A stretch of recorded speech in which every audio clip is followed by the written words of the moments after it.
Hello, in this 2-minute think piece, I really want to focus your mind on how you are using retrieval practice in your lessons and ultimately low stakes quizzing. Now, I'm not going to go into the whole kind of science behind retrieval practice because in the next 2 minutes, I'm going to get nowhere near that. Hopefully you're kind of aware of that and you're aware of how important it is to constantly have that kind of revisiting of previous content. And the great way to do that is by doing low stakes quizzing in your classroom. Hopefully, potentially as well, every lesson has some kind of a retrieval activity. But the key here and what I want to focus on in this video is low stakes.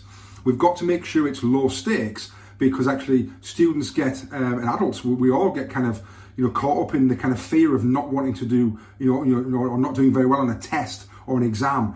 But let me tell you this, nobody has ever improved by a teacher putting a mark in a mark book.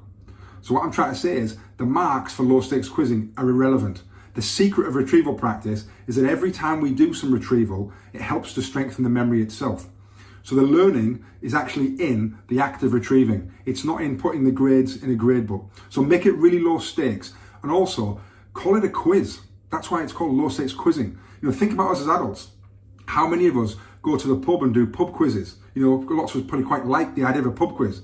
How many of us have been to a pub and done a pub test? Just the language is different. So, we're going to do a quiz today. It's going to be a quiz. Wow, everyone loves a quiz, but actually we're going to do a test today.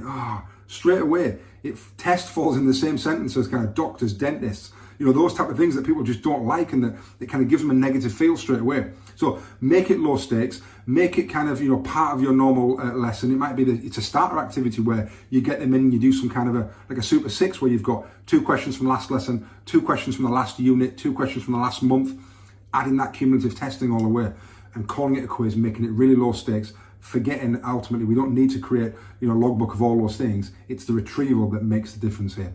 Hopefully that's been useful, giving you a real kind of key message to think about in terms of how you do your own retrieval in the classroom. Again, like I always say, if it's been useful, talk to people about it, share it, and let's start changing some of the habits that have been there before in our classrooms.